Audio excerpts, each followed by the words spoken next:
So கர்ப்பப்பை புற்றுநோயை பொறுத்தவரை 2 வகையான இருக்குது. ஒன்று கர்ப்பப்பை வாய் புற்றுநோய்ன்றது சர்விக்கல் கேன்சர், அது கர்ப்பப்பை உடம்பு அதாவது பாடி ஆஃப் த யூட்ரஸ் வந்து எண்டோமெட்ரியல் கேன்சர் சொல்கிறது.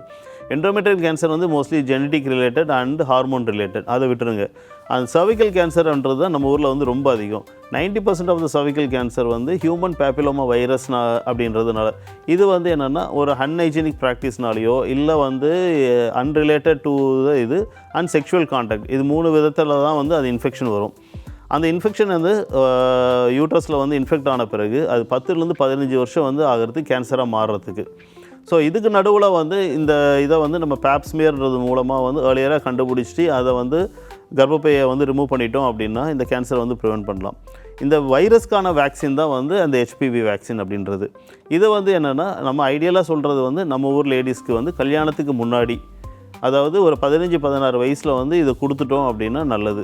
அட்லீஸ்ட் வந்து கல்யாணத்துக்கு முன்னாடியாவது கொடுக்கறது நல்லது. ஒருவேளை கல்யாணம் ஆன லேடிஸ் வந்து எனக்கு வந்து வேக்சின் போட்டுக்கணும் விருப்பப்பட்டாங்கன்னா அவங்களுக்கு வந்து வைரஸ்க்கான பிளட் டெஸ்ட் மட்டும் பார்த்துட்டு வைரஸ் வந்து இன்ஃபெக்ஷன் இல்லை நெகட்டிவாக இருக்கும் பட்சத்தில் அவங்க வந்து வேக்சின் போட்டுக்கலாம்.